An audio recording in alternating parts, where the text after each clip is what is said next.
This is the Nature Fix, Why Nature Makes Us Happier, Healthier, and More Creative, pages 1 through 58.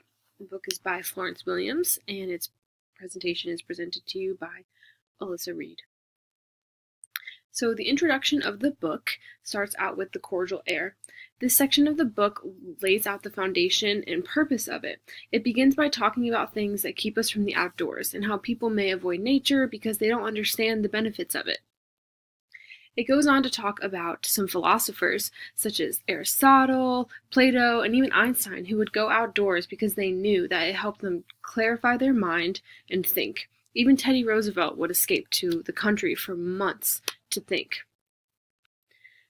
Furthermore, the author of this book talks about her experience moving from Boulder, Colorado to Washington, D.C. She described D.C. with words like gray and smog and noise, and talked about how she yearned for the mountains, which led to feelings of depression.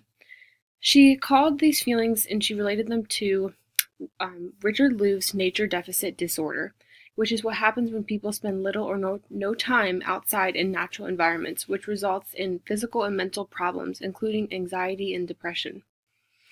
The Nature Fix provides insights onto how we can better construct our days and our lives and communities. It points out that our world is plugged in, and it's important for us to recognize how our nervous systems have been impacted by shifting indoors. And she really wants to help people manage this transition. So the book has different parts. Part 1 is looking for nature neurons, and it starts out with the biophilia effect. And the second section is how many neuroscientists it takes to find a stinking McVotch. And in the biophilia effect, it begins with a quote by Edward Wilson. This is important because it says, in short, the brain evolved in a biocentric world. And this is from a book that we've already read in this course. So the author really explains Shinrin Yoku, which is also known as forest bathing. It's a practice widely known in Japan, and it's really known as a preventive medicine, and it's been very beneficial. It's to let nature into all 5 senses. And you can tell the country values this forest therapy because of the action made by the government. So an example is that there are 48 forest therapy trails in the country, and there's been $4 million spent on this research since 2003. This is Yoshifumi Miyazaki. He's a physical anthropologist and vice director of the Center for Environment. He believes that humans evolved in nature and it's where we feel most comfortable, and it links to Wilson's biophilia hypothesis. His hypothesis states that the innately emotional affiliation of human beings to other living organisms and leads to more fulfillment in life, and that it helps us regain cognitive clarity, empathy, and hope. And we have read much of his work as well in this class. So this chapter, the section of the book, continues to talk about the negative impacts of urban living and how more recent research shows that the steady stress of urban living changes the brain in ways that can increase our odds of schizophrenia, anxiety, and mood disorders.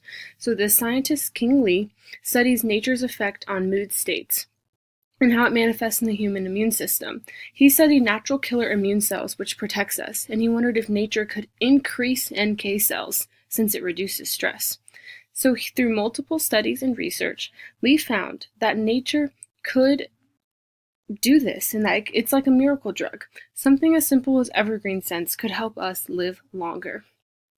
So in the second part, these neuroscientists, David Strayer and 6 neuroscientists, thought that if Jesus, Buddha, and Reese Witherspoon went to the desert to seek wisdom, they should too. So their plan was to figure out how to study the effect of something as beautiful as nature and as beautiful and complex as the human brain.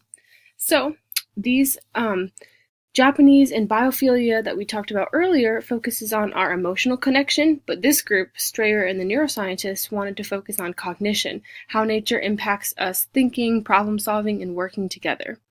So modern life challenges us with unique attention loads, and most of us have not figured out how to thrive under them. And we've created these artificial environments.